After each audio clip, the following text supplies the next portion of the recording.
Just how unique are gang cases in different regions. Let's listen into what the people of Mombasa have to say, and then we come back to the gentleman.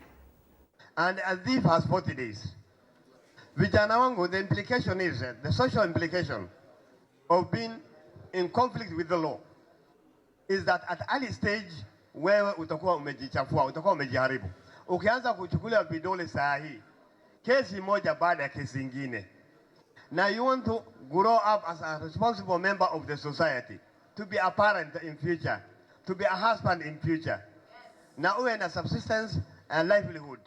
Sasa ukianza kumamba ya criminality at this early stage, you will be spoiling yourself. Therefore, crime does not pay. I'm ready to partner with you. I'm ready to work for you. I will work with you. Most of the juvenile gangs are politically instigated groups. Na leo hapa mbele yenu nasema tena, hawa vijana wetu wanatumika vibaya na sisi wanasiasa. Tunasema vijana wanaharibika. Kwa nini wasiharibika?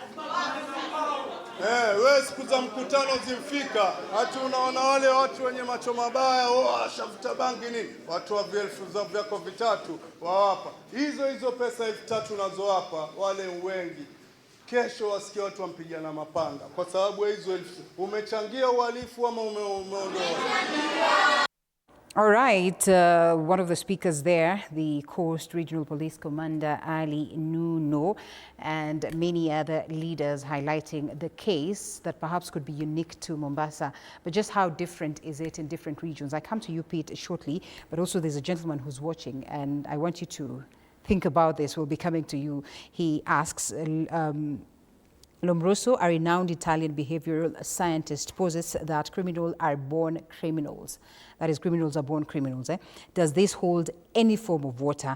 And of course, his works have been used widely to understand and address criminality across global systems or criminal systems. We'll be coming back to you. But Pete, here we are. And I know it's important that we highlight some of the reasons why we have these cases rising by the day, so that then we now begin of talking about solutions. So if you look at the report and basically what plays out across the country, what do you think are some of the reasons why we have this happening, and how do we now begin charting the way to solutions? I'll give you practical examples from Crime Poor. Yeah. We want to walk the talk.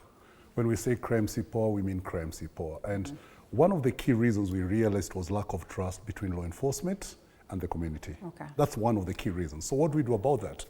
I can tell you we engage law enforcement in practically everything we do. Our anchor partner, the Kenya prisons, as late as on Saturday, you'll find prison officers coming now out of the prisons to mentor young people in the community. The same with the police.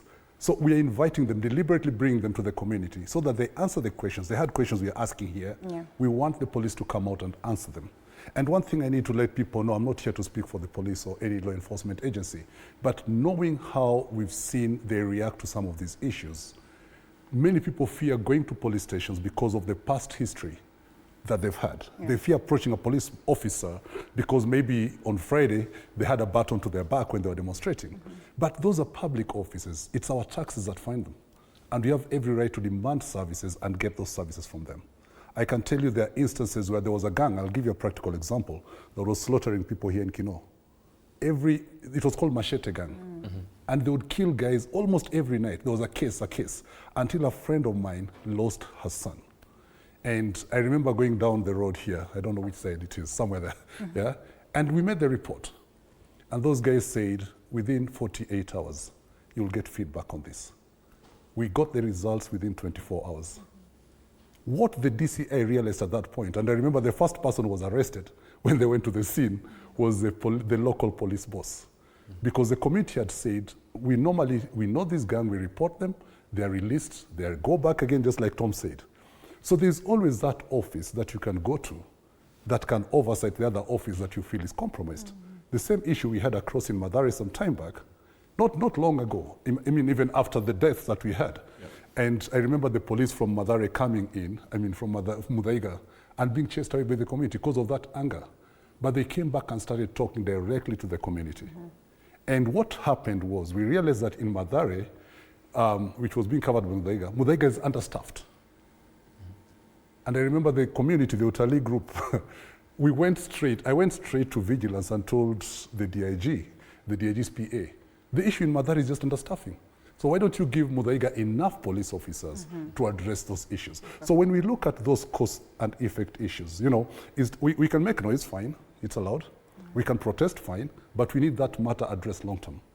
The people are culpable, whatever it takes, they should be arrested. Okay. They should face the law. Because the impunity that comes when no one is arrested and crime is happening, it's sickening. And we evidently have a gap on that? Yeah, we have a gap on that. Okay. I've told you the 3 cases in Mathare we are talking about where people are killed and they're known, the people who killed them are known. They've not been arrested to date. No one has been charged. So the fear is, what if they continue with that crime in other areas? Right. And they belong to certain gangs, you know. I remember one of the cases when some of them were arrested, even a gun was recovered in one of the houses.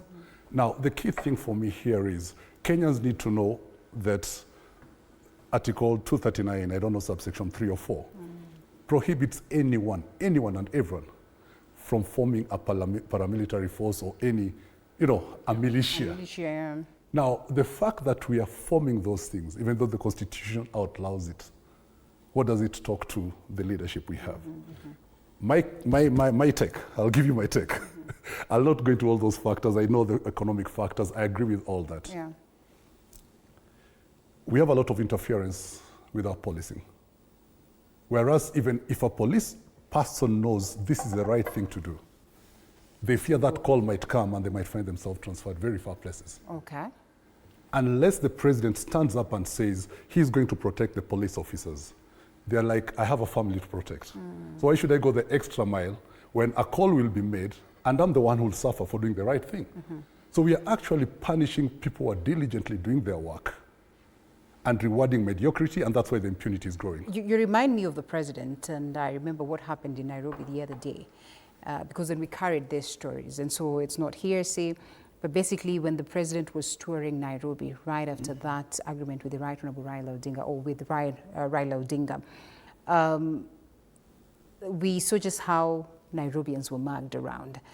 I do not know whether the president has addressed that matter as should be. Do you suppose there's a better way that he could have addressed that, or it was just in order for him to? You see, I saw that on social media. I saw what was happening. Byron maybe would tell you the word that's normally used mtaani shopping. Okay. So what when you shop, they say it's shopping. That's how they call it. Oh, all right. So it's not just, they're not even organized criminal gangs. Okay, this suggests. The thinking in that point is all security forces will be here. This with the president. Okay. This place will not be manned. Oh. You remember even during the Gen Z protests, even during political rallies, by the way, all political rallies, it normally follows. Yeah. It's a trend that if well monitored can be addressed. Okay. Because you can predict it will happen. You get it? But one thing I want to ask our cabinet secretary, for internal security, Hon Kipchumba Murkomen, he was on television addressing the same issue you're asking us here right now. And he said politicians and the people behind these criminal gangs will be acted on. Your days are numbered. Your days are numbered. Okay. So maybe Hon Murkomen, who's a good person we know, what is the number? I mean, how many days do we need for him to act? What does he not have that he needs so that he can act? During the last elections, I'll give you a practical example from the community level. There was a place, I want to mention where lots of criminal gangs were, and it was marked as a hotspot in the last elections. But the community said it wouldn't happen. So what would they do? They would leak intelligence about what was being planned by the political leaders and the politicians. That intelligence would reach the security people. Okay. The community was not harmed. It's those people who were planning who would be arrested. After 2 days, they'd be released.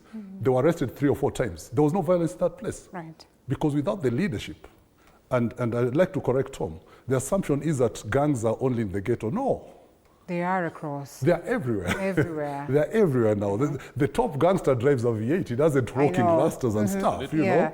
The top gangster flies in a chopper. Yeah. So let's not stereotype that it's only in the ghetto, no. In fact, you go to somewhere like Kibra, they said we are not going to be used in violent activities. So when that failed, and the media also, I need to let you know this, sometimes you're told there's violence in Kibra, but I've been paid with my gang to light some tires on the road where you can get the photos, but inside the slums, it's peaceful. Okay. So the police come thinking that the whole of Kibra is burning. When you see Southern Bypass blocked, who blocks it? Who blocks these roads? And when they are blocked, we have choppers to go to church, we have choppers to go to every function. Why can't we release a chopper to monitor Nairobi or wherever? Yeah. But what would be the wisdom behind that, Pete? I'll be coming back to you to get to understand that. Why would they do that? But you know, CBOs are critical in making sure that, you know, they come in to work to better the situation for communities. Yes. And they have done that for a long time. They continue to do that. When Pete goes to these young men and women who, you know, this gang life is actually their livelihood, and tells them crime see poor. What are some of the alternatives that should be given to them so that then they understand, if I come out of this space, then I am getting into this one, and, you know, I continue to sustain my livelihood? Well, the alternative, what he does and what you do is almost the same. Okay. When you talk to them, that is exactly what you're supposed to do. The best alternative comes from the government to allocate resources, to empower the police wherever they feel that they are weak. Because we cannot have a police that reacts to something that has already happened. You rush there and start doing public relations. It is, this is a situation where I feel strongly that the police, the top police officers and the politicians have failed us. What do I say? Anything that does not have a political will in Kenya cannot succeed. Number one, for example, how many people were taken to court in Molo or in other places during post-election violence? I don't know many of them. How many are in prison today? I know none of them. How many people died? More than 2,000 according to what we say, but I think it's more than 3,000. Yeah. What I'm trying to say is until when the leadership, when the president leaves his CS to work freely, because Murkomen, I think, is working through, is being controlled from State House. He has no power. He has powers, but he's not using his powers. Not only he, many other CSs in this government. We should have a government where a CS is responsible for his ministry. What happens in the ministry is to design. We don't want to have flower boys and girls as CSs in Kenya. Okay. The police force cannot come and tell us we have done the best, we have done all we could do. And then from there, who picks it up? It's under the police force that we have, the police service, that we must handle these situations. Our children, parents have talked to them, but you know, those parents also are poor. And then my brother here says, I think it's only poor people who have gangs. No, I know the leadership, and I said that. Leadership are rich, because all the money collected from Mungiki, it goes somewhere else. And these other gangsters, they have leadership. At the end of the day, the beneficiary of all these things are big people in this government. I've seen one of the gang leaders those days. He was raised at some point to even a CS.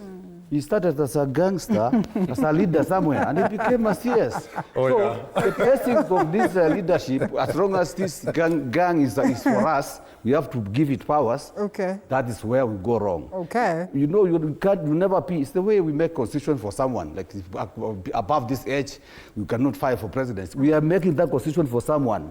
Why can't we make a constitution or amend laws to run the country forever? Even if you are not in power, it still serves you. So until we realize that this Kenya is not for the time you are in power, it will go beyond when you are in power. We need a nation. We need these children to grow to be good leaders. Okay.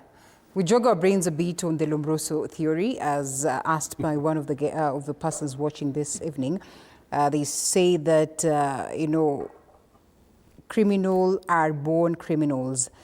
And he asks, does it hold any form of water? His works have been used widely to understand and address criminality across global criminal systems. And therefore, we might as well say that we're fighting a battle that we eventually are going to lose, because if you have this genetical component in you, then what? Well, I personally don't believe in that theory. The jury is still out on it, but Okay.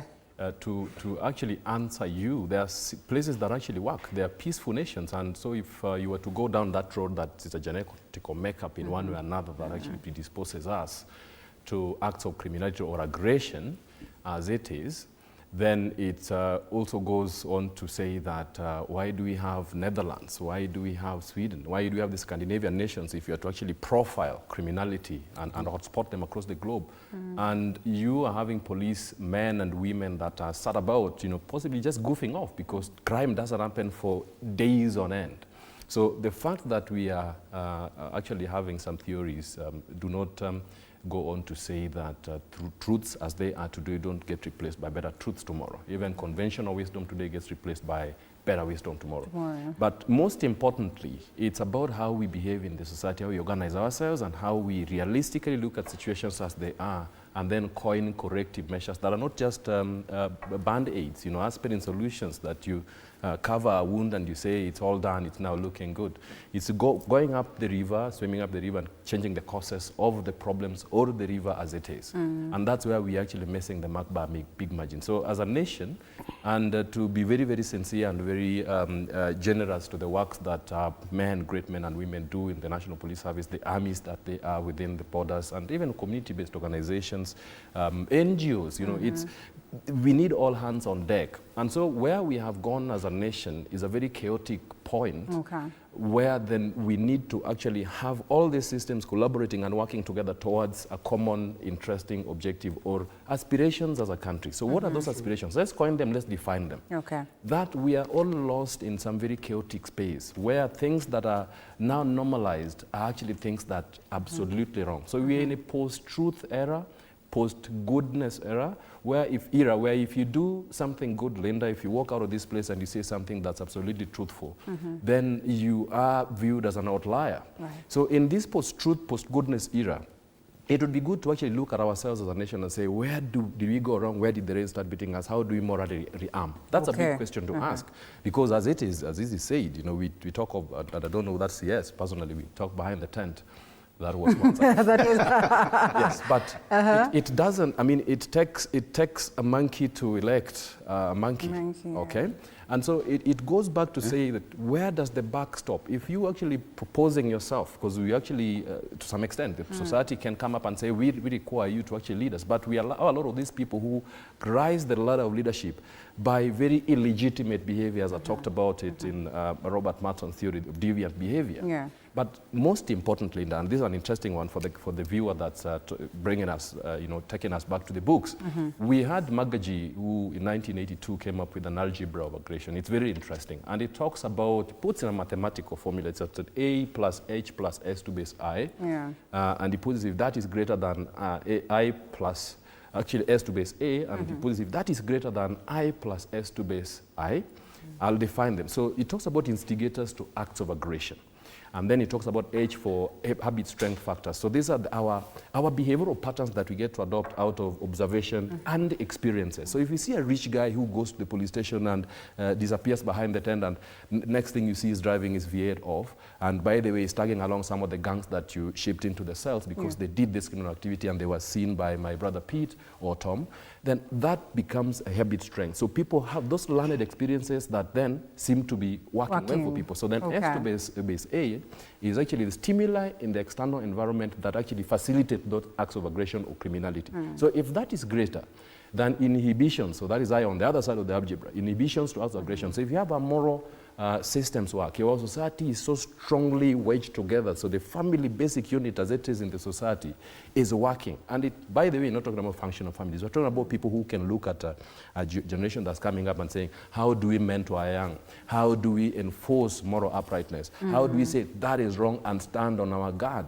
to ensure that that happens? So those are similar in the external environment. If those don't work, the inhibitions and the stimuli that then do not inhibit acts of aggression get to, in a sense, even inspire them. And I feel the society as we are today, crime is seen to pay just because if you have some sort of those criminal, those acts or psychological elements that are put together by Magaji, if you looked at them, and if I challenge pundits, if you looked at them, just that algebra alone would make you walk up the river and say, we can actually change the course of this habit strength factors. We can walk up the river and change these instigators to acts of aggression. And if we are to just share equitably, you know, our resources, if we are to stop marginalizing, if we are to stop even stereotyping, then we can realistically define our problems and find realistic solutions that are not just moral bandits as they are, but long-term solutions to our challenges. For a moment, we needed our faculties and Antina Olaf, you know, so that we pick this. But of course, I like that the conversation continues with us.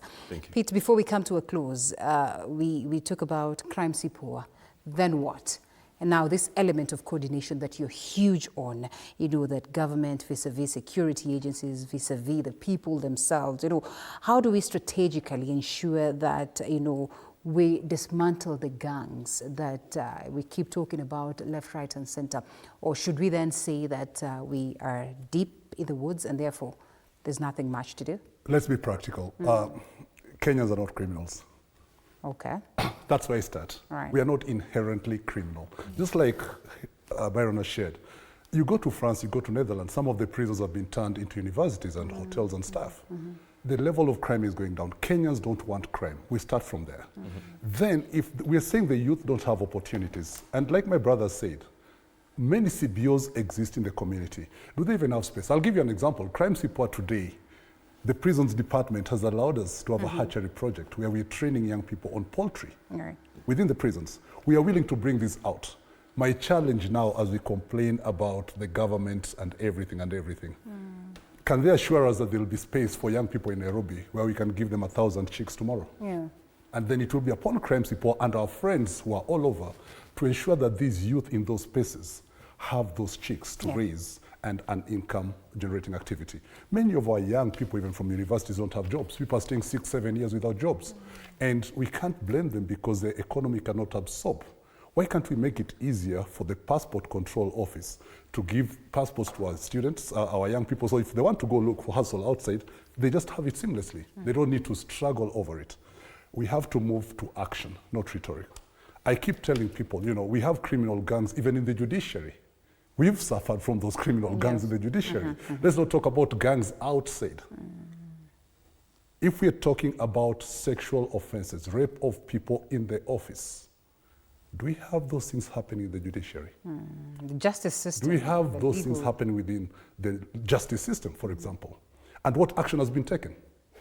So we can't be pointing fingers out there saying those people in the slums, we want to set up all these courts, but we are protecting the very people who are causing this pain to our community. Then the young people model that. So what we are saying is, let's walk the talk. I've told you that within the criminal justice system, the prisons department is one department that I've seen, even though they are very limited in the resources they've been given, they've walked the talk. And you can actually measure it. And all these security organs, the DCI, the police, they can measure up to it as well. We just remove the political interference and then let them act independently. You find in the States, for example, if a president's daughter is found drinking somewhere, they're arrested and taken to the police station. Here, a local MCA, the son is arrested, ashaanza kupiga simu. You know, successfully. Exactly. So if I know that if I'm connected to someone, if I'm connected to Tom, whatever I do, I'll walk away or out of it. That builds impunity. Let us face our consequences, whatever the status we are. And then now we start addressing that directly. Oh, gentlemen, we have 30 seconds each to close this one. Yours will be those ones that are deeply engraved in it. Is there a possibility for an about turn? But first, we start with you, Tom. Your parting shots. My parting shot is short. It's not even... It's short as... Shorter than that. But I'm going to address only 2 or 3 things. Number one, the police must be firm with politicians who go to the ground and pay money for security for themselves, that when they leave those kids with a group that will never stop. Number 2, as my friend said here, the government must think of building schools. We have like prison, Nairobi West Prison. There's a big land, they want to sell it. There's a cartel who wants to grab that land. Build a good school for Kibera kids. Take them there, a good school, not just a school. In fact, we have most of formal schools in those areas than the government land schools. Build good schools in those places, and those kids will have business to do. They will never be found in the street. Lastly, good people like my friends here, You know, when we say politicians, politics is for politicians, then we leave good things for bad people. Yeah. Run for something. You run for maybe governor, maybe senator, I'd be the president. Then we change this country. We have followers. Don't wait for these people to continue retreating around and circling themselves. Call to action. We are Kenyans. We all have followers. Call to action. 30 seconds. Great. Now that they want me to be a politician, I want to say something that's absolutely within that political arena. So from where we sit, I feel crime doesn't pay, and politicians have got to actually use better language to appeal to the people rather than use goons and take advantage of the bulging population of our unemployed youths irrelevantly. They are very, very brilliantly executing the wrong vision. The right vision would be to engage these youths in relevant, productive activities that are going to be inspiring safety and security for the entire nation. And from where we sit, I've seen some of those changes, going by the starfish theory, where you can dip one starfish back into the ocean if they're swept off ashore. So for us, where we sit, I've seen quite a few politicians that we interacted with start to, internalize some of these things that have been normalized over time. The goonship, you employ goons. And Pete, part of what I actually do in our institution that trains at Carnegie is to change the security operators that are predominantly just goons because the politicians love them to become professional protectors. So from where we sit, I am doing my bit in terms of, even just from the security perspective, to do my bit in terms of ensuring. And I'll be working very closely with gentlemen like, of course, we are. As we close. To ensure that the population is cleaned of its criminal actors, but by looking at the big picture. Okay, they took your time. Make it 20 seconds. So, mimi nitaongea kwa Kiswahili sasa. Impossible. Kwa lugha niongee na vijana. Msikubali kutumika, jambo la kwanza. Kuna opportunities mingi. Mimi naomba wale wanatuongoza wapatie vijana, watupatie space. I need space in Mathare to set up a poultry project. I need a space in every area where we are saying that there is a challenge. Give us that space. It will be run by the very CBOs there. Some of the biggest change makers in Mathare right now are actually gangsters, and they are leading the change in Mathare. We are working with them. Crime Sipo is just a catalyst. Tuko nae kila mahali. If you've changed your life or you feel you're being pressured to be in crime, tafadhali tufuate. Tuko pale tuko Sarakasidom, tuko online. Wait after Crime Sipo. Tutakuhamasisha. Thank you. Check them out online. Pete Ouko, Executive Director, Crime CPOR, Tom Aosa, President, National Council of CBOs, and last but not least, Byron Adera, Security Analyst. Gentlemen, thank you so much for always heeding to our call. Every time we talk security, we invite this gentleman, and they're always open to discuss this matter. Last but not least, from you, criminal economy, it appears to be a growing sector backed by latest data. And as you point out, this economy appears to be controlled by very powerful people in government. Look at crimes like banditry and mungiki in the government. Doesn't tackle big shots. Are we heading anywhere? These are valid questions. Tunafanya kazi ya kupiga bahari deki. Can never work, but we remain positive. Gentlemen, thank you so much. My name is Linda Lela. It was great having you. I appreciate the team for making this broadcast a success, as well as the sign language interpreter in speciality, that is Walter Juma. Good night.